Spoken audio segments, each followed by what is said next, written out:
What's going on, y'all? I wanted to hang out with you a little bit more. I've been watching some things and I want to go back to my library and the things that I've already watched and seen. First, I want to start off, and I know this is something that hasn't been brought out to the front yet, but it's going to. I had a page on Facebook 15, 16, 17 years ago talking about George Soros and the Muslim influx into the U.S. And then now we've got all this right here that everybody's seeing. You know, you see the things going on in Texas, my state. I've been thinking about going to the border myself.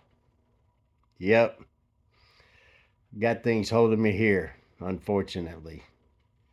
And a lot of things that are going on that people really need to take heed. And this is one of them. Bridget Gabriel, if you haven't never heard of her, she is a Muslim female. I think she's from Syria. And Bridget Gabriel, just look her up on her YouTube. She's got a podcast, all kinds of things. Good looking woman, very informative, and knows the things of the world. Check it out. Watch this Muslim girl get intellectually destroyed as she asks an off topic question in regards to Muslims not being peaceful in the midst of a charged debate about the tragic events of Americans killed in Benghazi. The stage was suddenly set ablaze with a seemingly incongruous question, challenging the prevailing narrative by asking about the peaceful nature of Muslims. Little did she know, she was about to encounter the formidable force of Bridget Gabriel's rhetorical prowess. To you all, my name is Saba Ahmed. I'm a law student at American University. I am here to ask you a simple question. I know that we portray Islam and all Muslims as bad, but there is 1.8 billion Muslim followers of Islam. We have 8 million plus Muslim Americans in this country, and I don't see them represented here. But my question is, how can we fight an ideological war with weapons? How can we ever end this war? The jihadist ideology that you talk about, it's an ideology. How can you ever win this thing if you don't address it ideologically? Great question. I am so glad you're here, and I am so glad you brought that up because it gives us an opportunity to answer. What I find so amazing is since the beginning of this panel, which we are here about Benghazi attack against our people, not one person mentioned Muslims.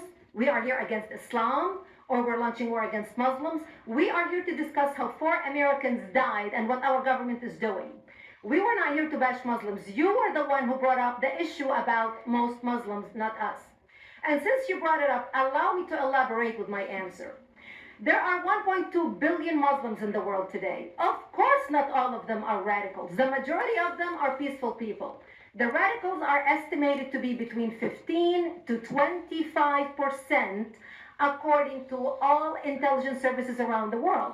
That leaves 75% of them peaceful people. But when you look at 15 to 25% of the world Muslim population, you're looking at 180 million to 300 million people dedicated to the destruction of Western civilization. Yep. That is as big of the United States. Yep. So why should we worry about the radicals, 15 to 25%? Because it is the radicals that kill. Because it is the radicals that behead and massacre. When you look throughout history, when you look at all the lessons of history, most Germans were peaceful. Yet the Nazis drove the agenda. And as a result, 60 million people died. Almost 14 million in concentration camps. 6 million were Jews. The peaceful majority were irrelevant. When you look at Russia, most Russians were peaceful as well. Yet the Russians were able to kill 20 million people. The peaceful majority were irrelevant. When you look at China, for example, most Chinese were peaceful as well.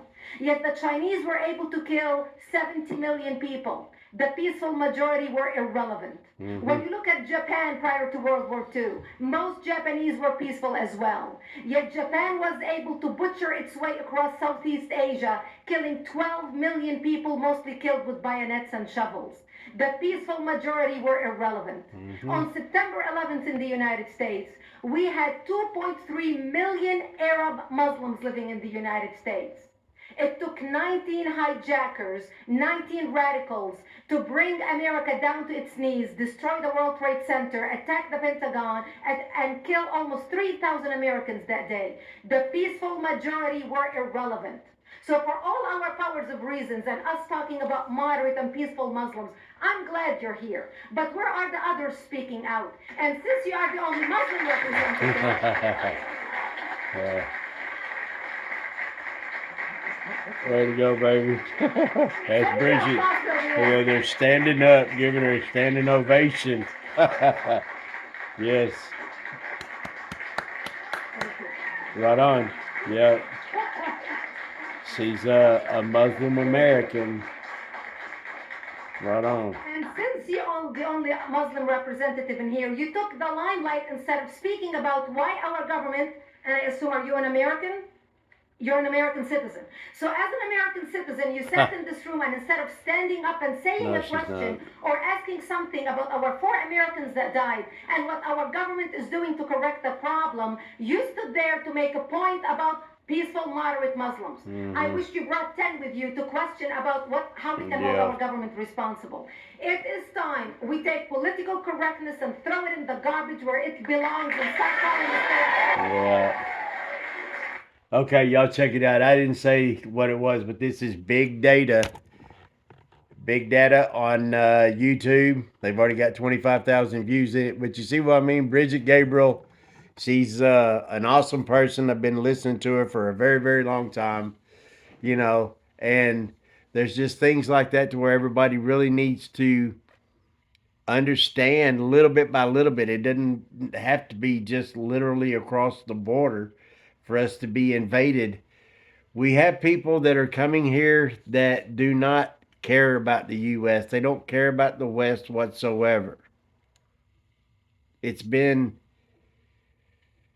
it's been taught to them ever since from the cradle. Okay, I've seen it myself. Bootleg video out of Iran, other Muslim countries, to where even the kids from kindergarten up to fourth grade, fifth grade, that they literally stand in the hallways and you see all these kids down the hallways on both sides, from little and big, all the way down. They say their morning prayers and all, then they put their fists in the air and say death to America and death to Israel, and then they go in the classrooms for the day. And it happens now. If you can look up there, they have school plays, you know, and it's showing Palestinian kids under the guise of the Palestinian flag taking over Israeli type villages or whatever and busting into a place and kidnapping someone. Yeah. And they're clearly marked Palestine and Israel. And then it shows a kid from Israel on his knees and everything with the two Palestinian kids standing over him with guns. They're not real, but they're play guns. But that's all you have to do is start getting that in their minds, and that's what we're dealing with from the cradle. And that's where the radicalism comes from. If you don't know anything about the Islam faith, it was around, like, from what I've heard, 900 to 1400 years after Christianity. And if you look into the Quran and you look into the Bible, they are so alike, it's pathetic. But the Muslims, the Quran, it takes it to the extreme. And it's all geared against the Jews, the whole thing. Doesn't matter what it is. So, my friends, Bridget Gabriel, an excellent source of information about not only how they do things, but the country itself. You know what I mean? And she's an American. She's an American Muslim. And people really need to realize that there are Christian Muslims in the U.S. as well. And I tell anyone that I've heard this before, you hear the jihad and all that kind of deal, but it's like, I don't know how to word this. you know, I probably shouldn't say that. Probably shouldn't. But, she's from there. She knows, okay? And you can learn a lot. I can put it to you that way. The Quran, it has a lot of disturbing things in there to where even sexually relieving yourself in a donkey and all, yes, or a goat, yes, yes. There's a deal that I seen many moons ago. It's on YouTube as well. It's called Apache Clips, and it is gun camera footage from an Apache attack helicopter out in Afghanistan. Well, they're out there clearing this area.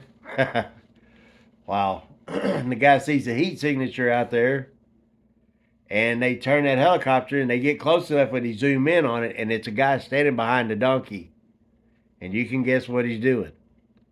And then they were like, oh, wow, really? And then they just, when the guy hears the helicopter, he starts butting up and everything, and then they just turn away. Yeah. Yeah.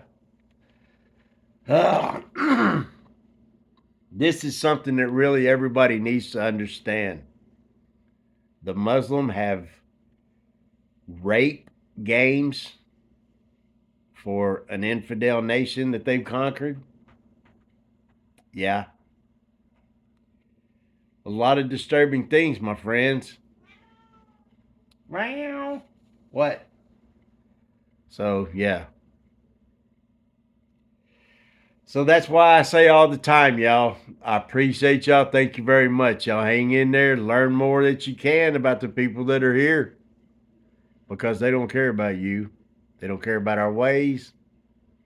They want what we got and they want to take it over. You can say what you want. God bless you, United States of America. Screw you, commies, and any of you anti American. Woo, boy. You ain't seen nothing yet, Jack. When the silent majority starts to come out. Yeah. I'll be back. I got more. I got more. Have a good day, Patriots.